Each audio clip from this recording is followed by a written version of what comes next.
Infantile, nothing personal word of the day. It is Monday, November 21st, 2022, and we are knee deep in the World Cup. I don't know about knee deep. There's been one game, but we watched it. We said we weren't going to watch it. We watched it. We've got a full slate of games today, starting right now with England and Iran.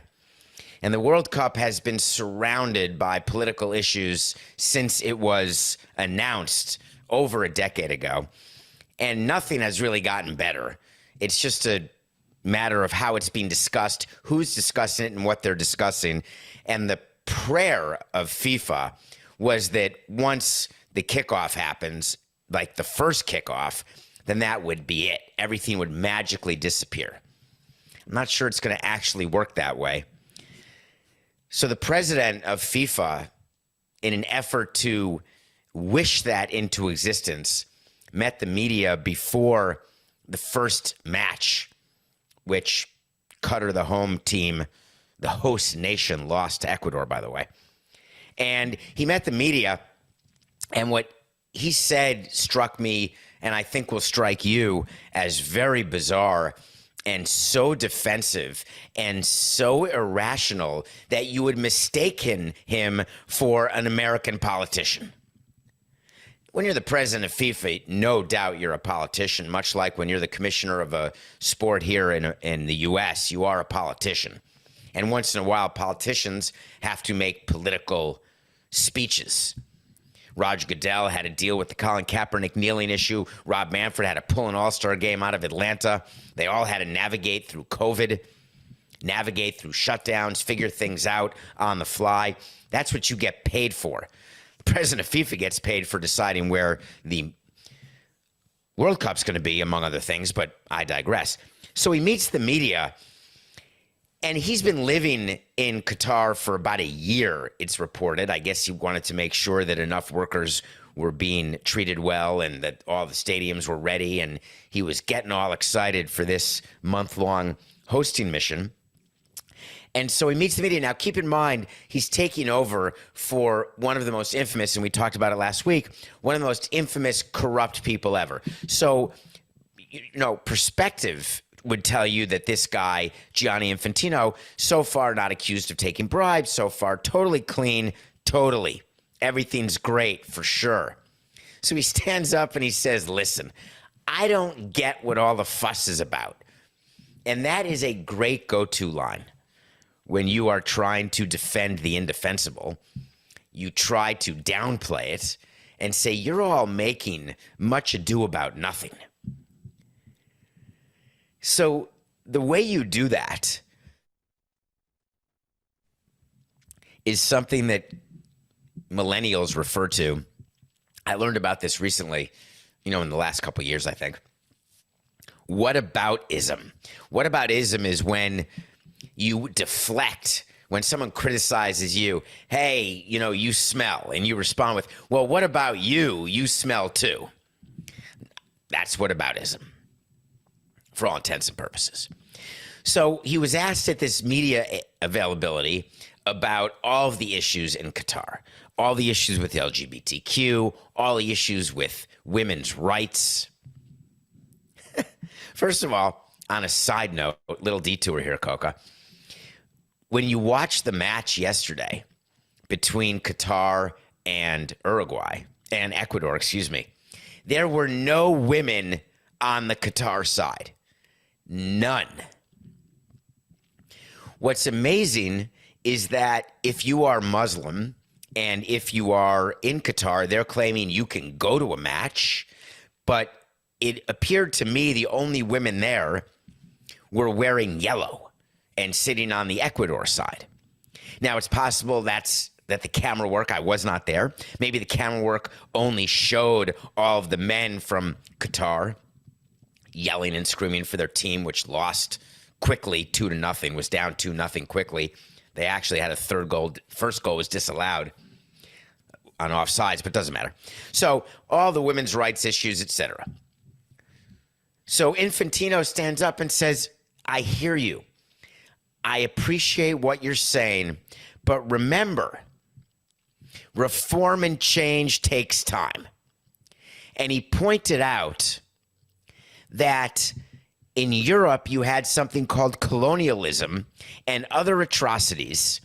And, quote, he said, for what we Europeans have been doing in the last 3,000 years around the world, we should be apologizing for the next 3,000 years before giving moral lessons to other people.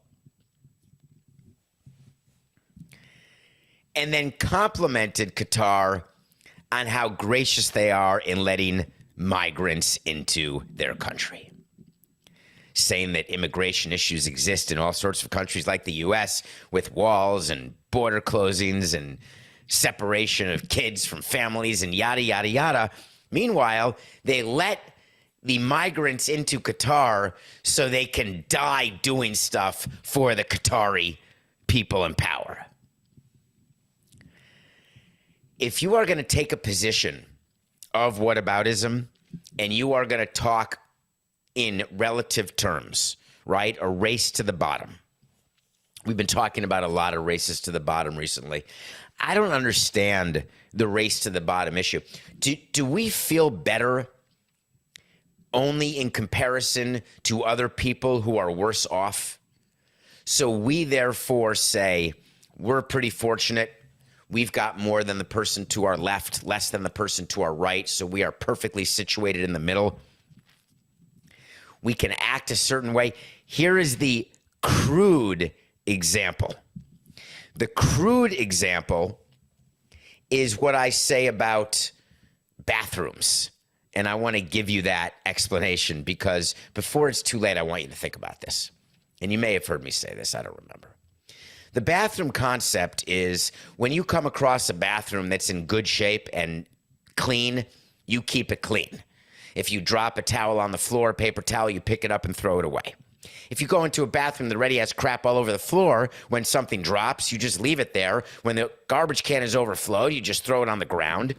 You take things as they appear and you exaggerate them. So something's clean, you want to make it cleaner. Something's dirty, you're okay making it dirtier. Because you feel comfortable by doing and existing in the space that is presented to you. So when you come across people who are not that way, they're basically swimming upstream, right? People are viewed, those who protest things, those who protest the actions of large corporations. When you're walking down the street and they're trying to get you to sign petitions. Have you ever had that walking down the street? And you say, oh, that doesn't interest me. I'm not putting my name down to anything. Don't want to get involved. Criticizing people who do get involved. And so you're the person who gets involved because it's an issue that means enough for you to get involved. It's the story with charity, as you know. You give money to charities that are meaningful to you. If you don't know anyone who had brain cancer, you likely don't give to brain cancer charities. You know someone who has brain cancer, then all of a sudden you're involved in brain cancer charities.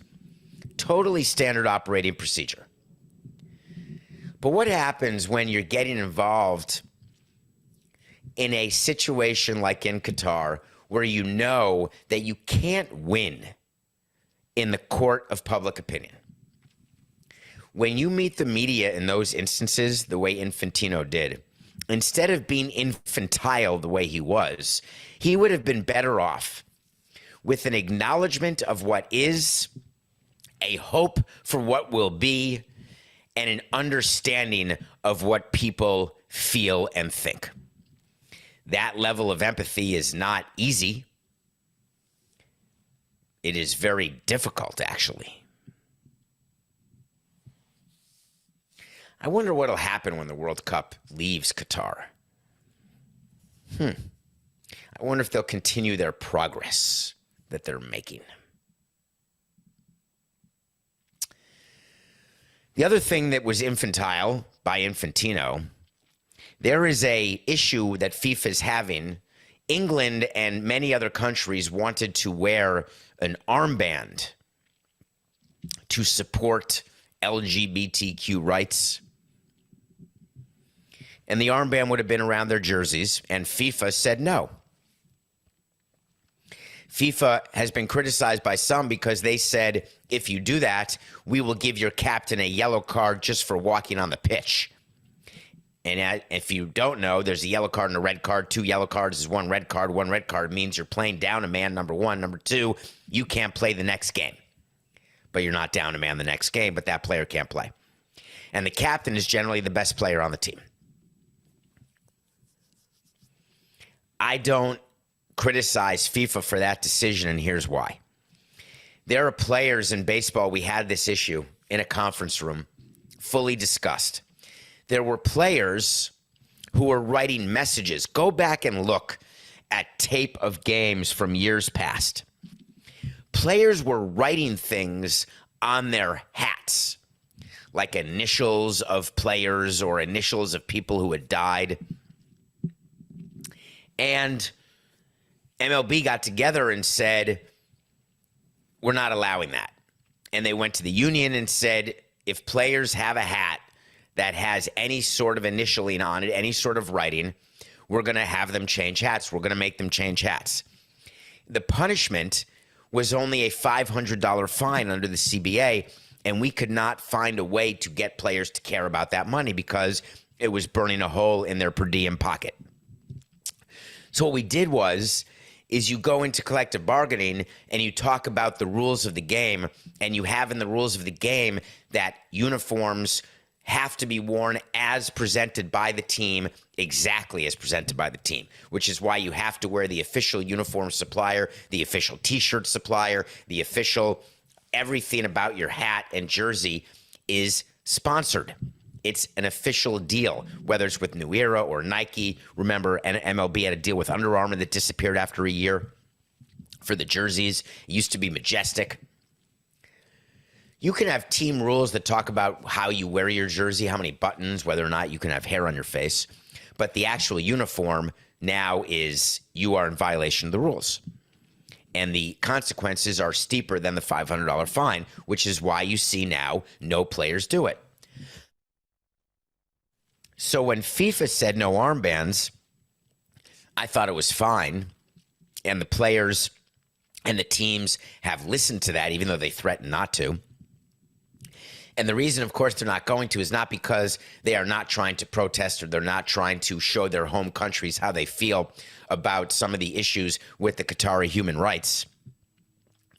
It's that they care about winning more than LGBTQ rights. How do you feel about that? I feel fine.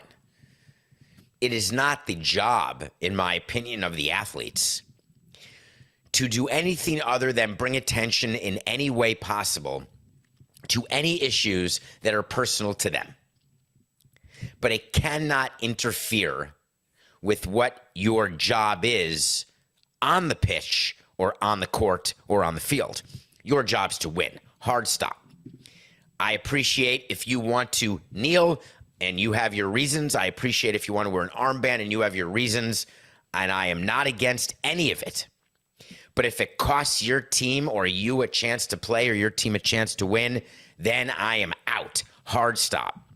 And FIFA knew exactly what to do. They said, no problem. Yellow card. And that was the end of that. The other thing that Infantino has to deal with is the issue that you saw here in the U.S. How many of you tried to get Taylor Swift tickets? Any of you? Taylor Swift basically crashed the Ticketmaster app. She hasn't toured in 5 years, and she announced a tour.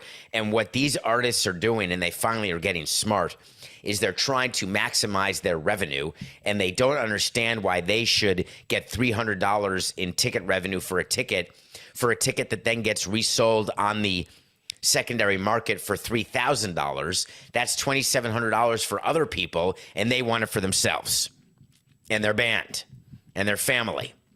So what they're doing now is they're actually making Ticketmaster a dynamic pricing outfit where the fees on Ticketmaster and the actual price of the tickets, there's no face value anymore for tickets. It's all what the market can bear. So the initial on sale for Taylor Swift did not go well. Ticketmaster crashed. She had to apologize. FIFA's having the same issue with their ticket app. Their entire app crashed. Every time we did a segment on CBS, Coca, for the either Cy Young or MVP last week, and we were delayed because the system was down. And, you know, it's technology. You can't really control that, I guess. But it just struck me. Always, I think about the movie The Social Network, when Andrew Garfield's character, Eduardo, takes money out of the company to pay himself back, doesn't tell his partner, Mark Zuckerberg. And this is just in the movie. Who knows if it happened in real life? And it caused the site, which was called The Facebook at that time, to not function. And Mark Zuckerberg went crazy saying, we are Facebook. The whole point of Facebook is we don't crash. We don't go down ever. That is Facebook. And that's sort of my view of a ticketing app or any app these days or any website these days, or if you're a streaming channel or if you're whatever you are. Your whole job is to make sure you never go down, no matter what. You have to have redundant systems. Imagine if you were satisfied the way streaming networks operate or apps operate. Imagine if planes operated the same way. Hey, computers crashed. We're going down. It's absurd, right? Airplanes have redundant systems. The redundant systems are meant to be in use when the principal system or the secondary system crashes unexpectedly for no apparent reason, and it never happens. Except when it does, and then you've got the redundant system. Why? There's lives at stake. Maybe the apps don't want the redundant systems because lives aren't at stake. Money is, though.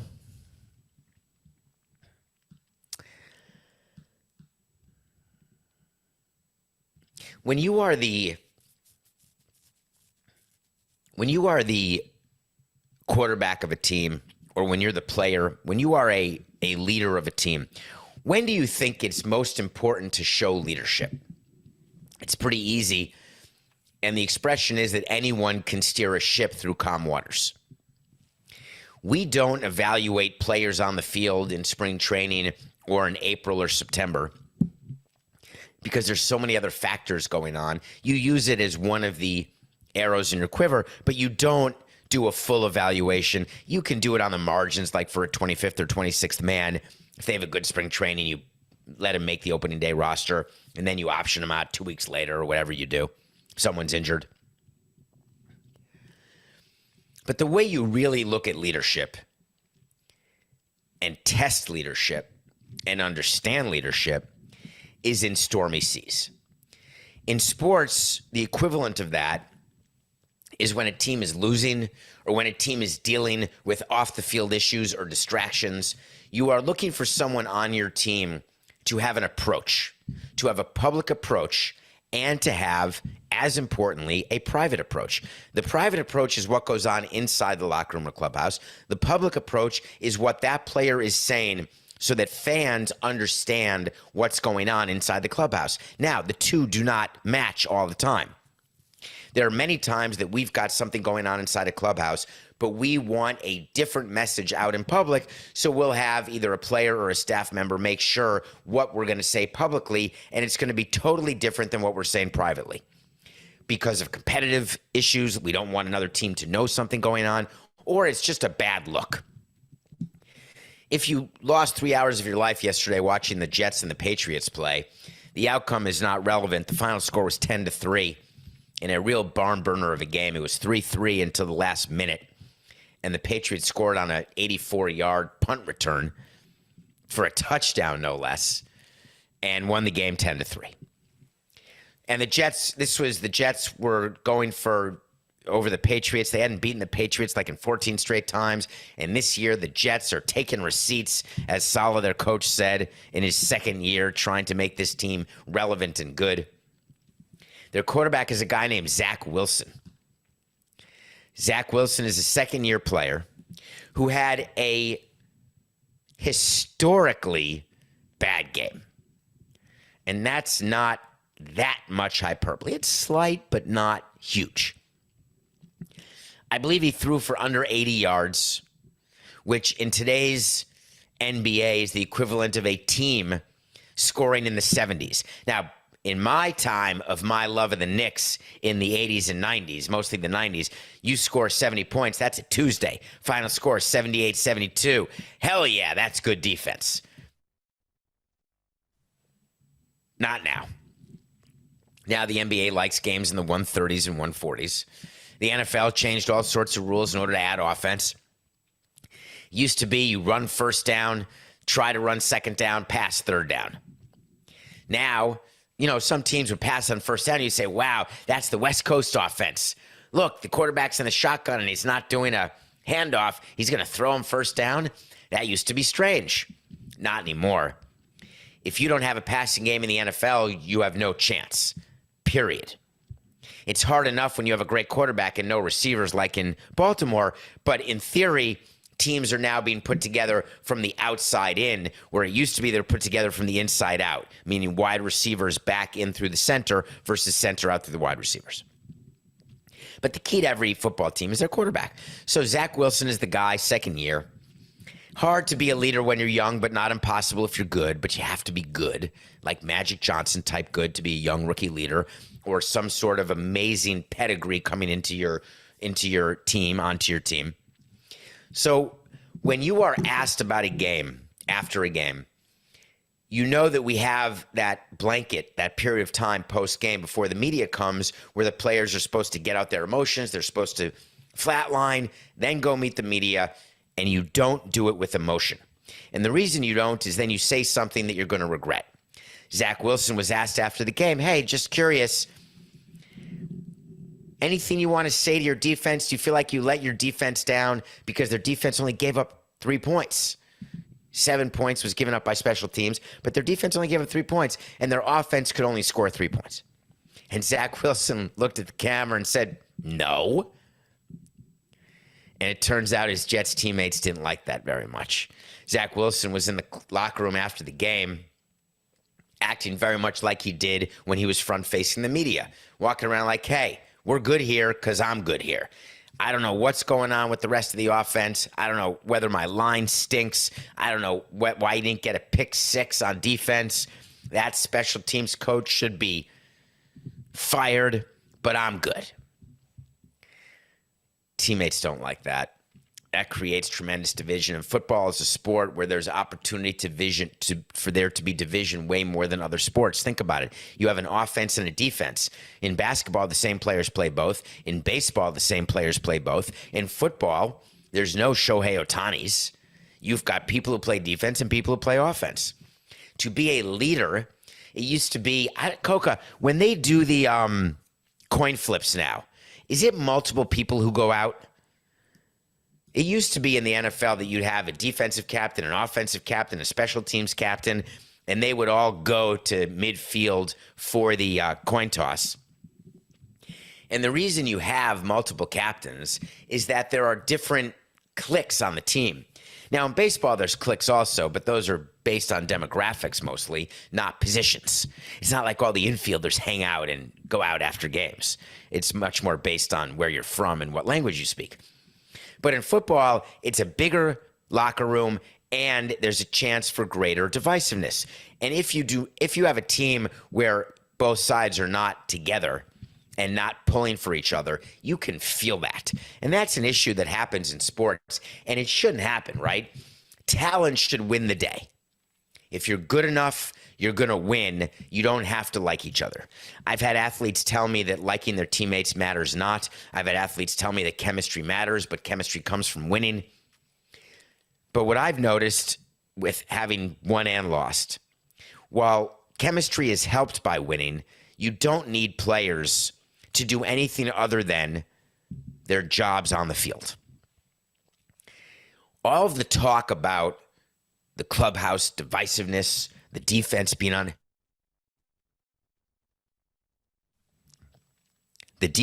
unhappy with what Zach Wilson said, I find it to be very overblown.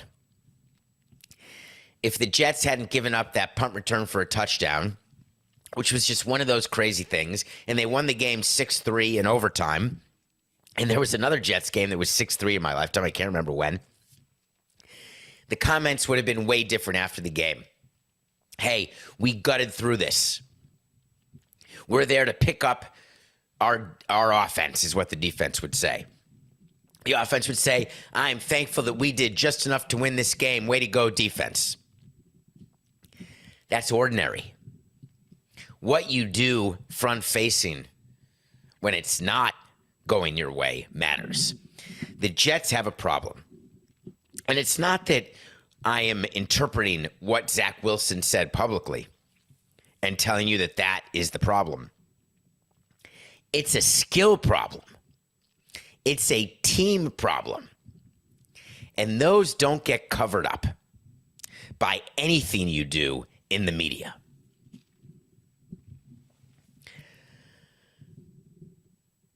All right, let's take a break. I got to tell you what I was doing all night last night. We're going to review Elton John's farewell concert when we come back. And then we're going to talk about something that happened with Giannis that was spectacularly not Giannis. We'll be right back.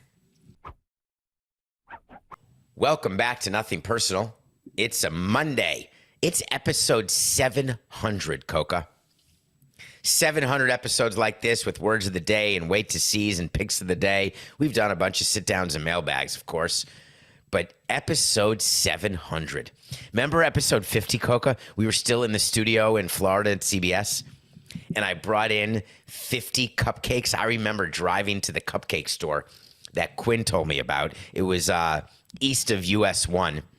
And I brought in 50 cupcakes because I thought to myself, 50 episodes. Holy crikeys. That seems like a lot.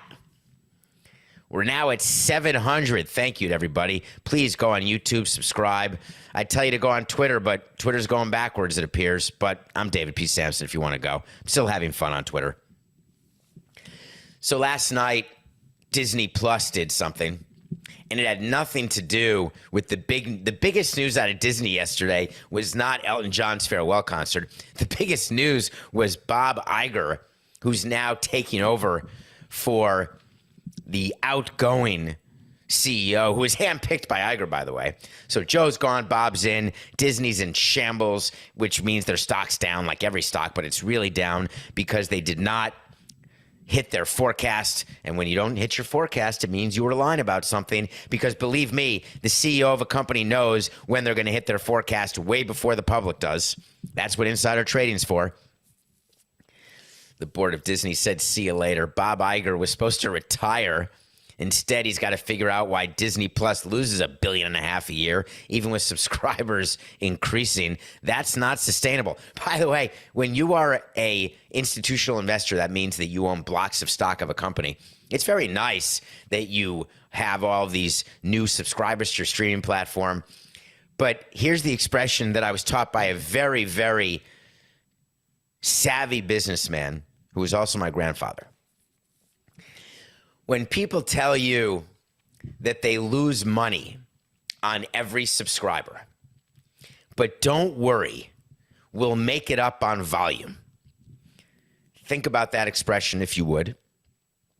We produce eyeglasses and we lose $1 per pair, but don't worry, we'll make it up on volume. We'll sell 1 million pairs. Well, man, if you lose $1 every pair of glasses and you make 1 million glasses, you're going to lose $1 million. You can't make it up on volume. If you're losing money at Disney Plus and you've got a bunch of subscribers, but you're losing money with every subscriber, guess what? More subscribers doesn't help. So Bob Iger came in and said, all right, I'll come back for 2 years. Let me give you an early wait to see on that one, Coca. Book this one. Bob Iger is coming out of retirement. He's not going to be there for 2 years. There is no chance he's going to do that. So Disney did something very cool last night. Elton John is on a farewell tour, and a real farewell tour. You know all these people who say, hey, it's our final, but it's not, and then you get upset because you think it's their final, like the players who say they're retiring and don't, or the bands who say they're not coming back and then they do because they find out, oh, man, I need money. What a great way to do money, right, is to tour.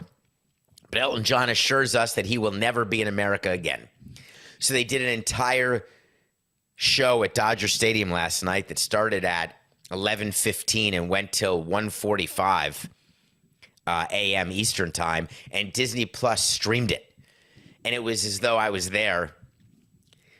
It's called the Farewell Yellow Brick Road Tour, famous song of his, Goodbye Yellow Brick Road. I've reviewed Rocket Man, which is sort of semi-biographical. Phenomenal movie with Taron Egerton.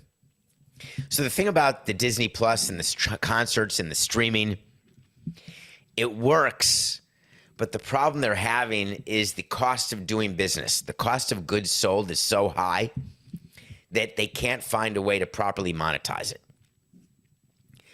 So I spent a lot of time on Disney Plus this weekend. I watched Disenchanted. We'll review that another day this week. I don't want to give you 2 reviews. But if you have Disney Plus, go watch his last concert, because you will see a few guest stars who come on stage to sing songs with him, unannounced, but then it happened. You will see the audience reveling in looking at a 75-year-old man who can perform for 2.5 hours. Now, short of little blue pills, there are not 75-year-old men who can perform for 2.5 hours. But Elton John did. Amazing. All right, Coca. You know what I want? I want to talk to Samson. So you want to talk to Samson. Get in Twitter or Instagram or somewhere. Ask a question, I'll answer it. Maybe. David, hi. What are the rules in place regarding visiting teams practicing on your team's home field or court? Well, that seems like a random question, doesn't it? Until you know. So I thought that was a random question, but it interested me. And then I figured out what this person's talking about. Now, I love the fact that you didn't give me a frame of reference thinking that I would just know. And I do know now. In Milwaukee, you've got a very famous player, MVP, world champion, Giannis Antetokounmpo. Giannis. When you play on the road, here is the schedule. You get to the city in basketball. You stay in a hotel.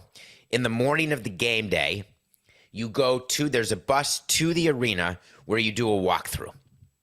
You practice your plays. You get the court. It's sort of like BP, if you will, visiting BP. Then the bus takes you back to the hotel. You take a nap. You rest. You eat. Then you go back to the arena. And you have pregame warm-ups. After a game, sometimes the team flies out to its next destination if they're playing back-to-back games. Sometimes the team spends the night in the city in which it played and leaves the next morning. But under all scenarios, there is time for post-game workouts. At the end of every baseball game, what you don't see on TV is the number of players who go work out after a game. Sometimes the workouts are cardio. Sometimes they're stretching. Sometimes they're lifting. If a hitter is in a slump, they'll go to the cage after games.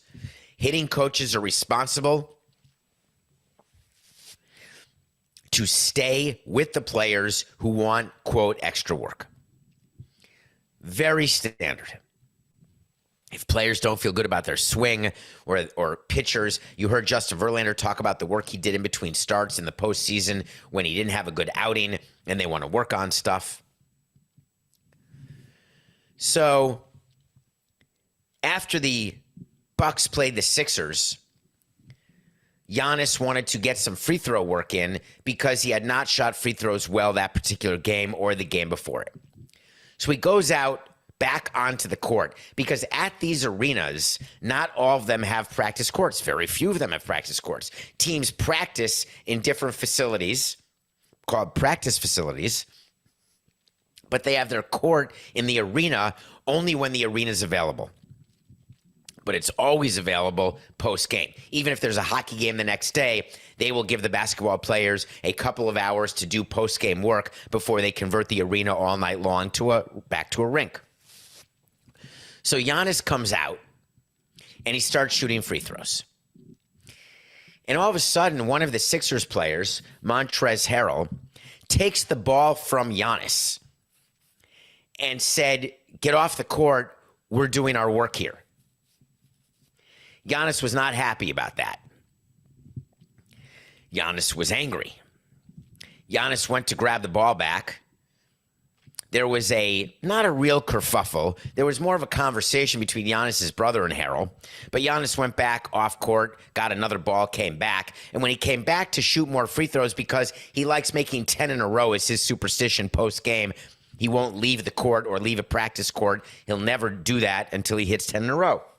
So he's hit 7 in a row. He got interrupted by Harrell, goes to get a ball, comes back, and then there's a ladder under the basket, and a ladder is used by the stadium operations people to take down the net and to collapse the basket. Because when you are converting your floor to something else, whether it's a rink or whether it's for the circus or a concert, you remove the panels of the floor, but you also get rid of the baskets. And there's a place they're stored in the bowels of the stadium. And Giannis was so angry with stadium operations people for having the ladder so he couldn't shoot his free throws that he moved the ladder, and in moving the ladder fell. No one got hurt. He's not going to get sued, but it became a big thing. Giannis was asked about it after his next media availability, and he had some interesting words. He said, "Hey, I'm not trying to disrespect anyone because there were stadium workers trying to take it down, and there was an issue he had with Harrell." He said, "Today was just unfortunate, just a weird set of circumstances." But then he got into a conversation which surprised me. He tried to explain to us, the public, why he was on the court. And he said some players want to get extra work on their skills and stuff like that. I don't understand why I couldn't be on the same court as Harrell, as the Sixers. The game was over. That was very unprofessional of him to do to me. So the question is that normal? And in baseball, there's a visiting clubhouse, there's a visiting weight room, because that is now standard. But in the early days of stadiums, there was only one weight room. And do you know that our job as the home team, if the visiting player wanted to use the home weight room, there were times that we would say no, and it was for competitive reasons, and it was totally spiteful. And players argued to their union, that has to stop. We have to be allowed to do our work when we're a visiting team. We can't be subject to the whims of a team president who is trying to gain a competitive edge by not allowing us to do our work. And so now you have to have a visiting weight room. So the visitors stay on their side, the home team stays on their side, and never the two shall meet.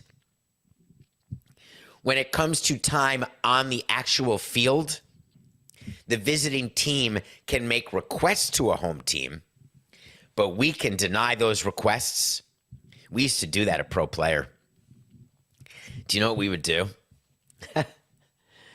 We would put the tarp on, and we would say, "Hey, it may rain." And the tarp meant that the visiting team would have to take BP inside in the batting cages and not be allowed to take infield.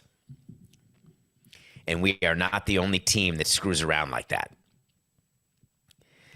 Any edge you can get over your opponent, you're going to take. If you want your field and you're the home team, you get it, no questions asked.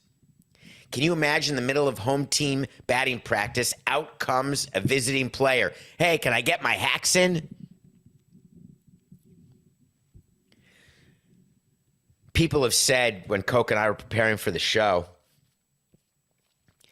"Hey, wasn't that sort of infantile?" Which is our word of the day. And I laughed at that because it's not infantile what Harrell did of the Sixers. It's competitive. I loved it. Hey, get off the court. Professional courtesy. Horse hockey. I don't have professional courtesy. If I don't have to do something for my competitor, I'm not doing it. Anything that helps them on the field, you better make me. Now, of course, I look back on being that way and I laugh at myself. It's absurd, right? Giannis taking extra free throws thinking that that's going to help him beat the Sixers or not beat the Sixers. Or a player taking extra BP on the field, or any team taking BP. Like, that's why the Marlins were going to win or lose a game. Now, I could do a better job building the team and signing players, and then who cares what the visiting team does? If you're good enough, let the visiting team do whatever they want. I always tried to get in the head of the visiting team, though. From what we'd do to the music we'd play, the Yankees did this and do this all the time. They'll play soft music when the visiting team is doing BP, and when your team's doing BP, they play upbeat music to get the energy up. There are all sorts of little things that you can do with in-game entertainment. There are all sorts of things you can do in your ballpark that can make it less comfortable. You've heard the stories about Red Auerbach in the old Boston Garden. He would not air condition the visiting clubhouse. That's real.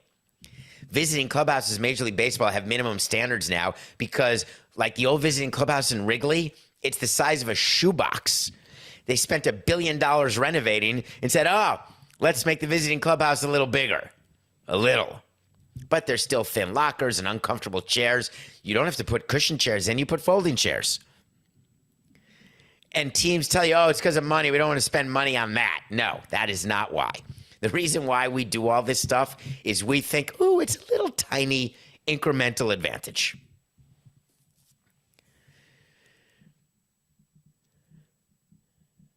Did Kyrie play last night? I think he played last night. After all that, after all of my talk that he wouldn't come back, he actually ended up playing, didn't he? I think the Nets, he was supposed to come back after missing 8 games. The Nets apparently felt that he had done his job. He had been ruled as not anti-Semitic by Commissioner Adam Silver, by owner Joe Tsai, by owner's wife, Claire Tsai, by Kevin Durant, by everybody. How does that work? I was just trying to remember. When you are a certain way and then you meet with a bunch of rabbis and you tell everybody that I love everybody equally. When Kyrie Irving was suspended, it was made clear by the Nets that he had to undergo a series of rehabilitative steps. Undetermined amount of time. Minimum of 5 games. And we said at the time, I said, they had to announce that because that's how it works with the union. I didn't think he'd play again for the Nets because he was not willing to apologize, and all he did was double down. And then I forgot my basic principle. When you suspend a guy and take away his money, basically your principles change. Now, you can say Kyrie's the wrong person to say that as an example for. Look, he didn't want to get vaccinated, so he stuck to his guns and he missed half the pay of his contract last year. More principled about his vaccine situation than he was about his who he promotes and how he promotes them situation. Why didn't the Nets send him last year to scientists who could explain to him the benefit of a vaccine?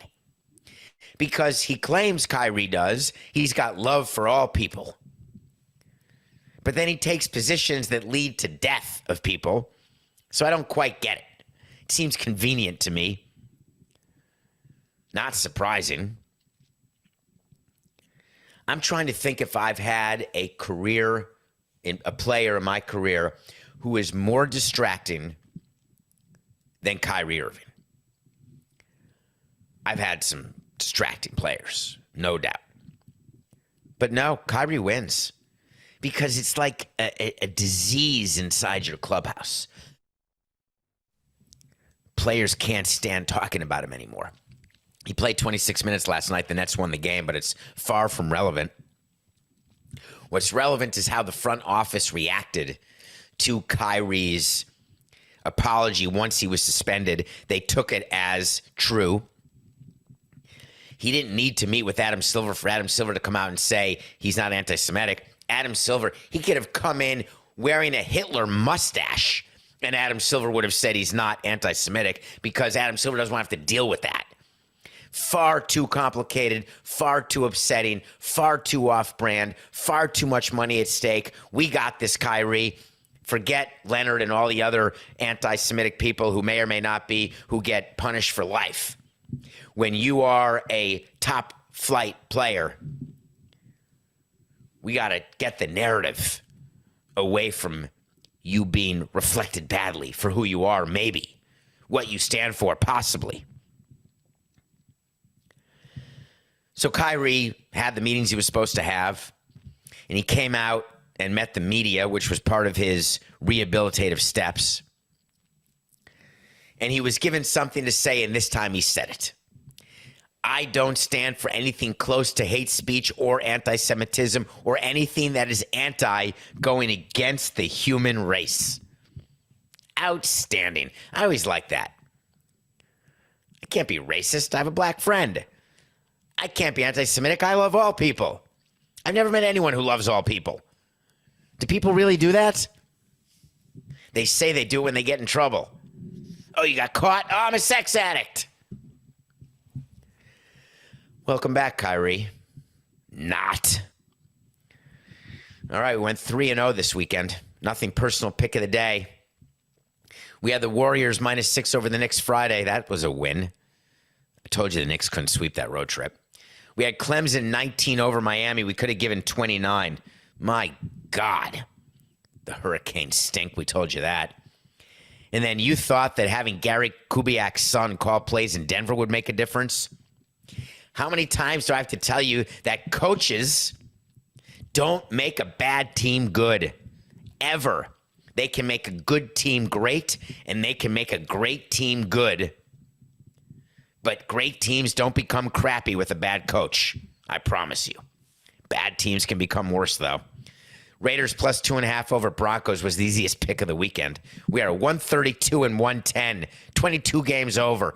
Back in black, AC/DC. Well, are you watching the World Cup today? I am. USA is playing Wales. USA has a chance. That's about how you'd say it. They are a long shot to win the World Cup. I think they're like plus 10,000. I'm not calling them to win the World Cup. You know I picked France. But I am telling you they're going to beat Wales today. USA over Wales on the money line is the pick for Monday. All right, that's our show. We'll be back. You know why? Because tomorrow's a day that ends in Y. That's not a weekend. Episode 701 coming your way tomorrow. It's just business. This is nothing personal.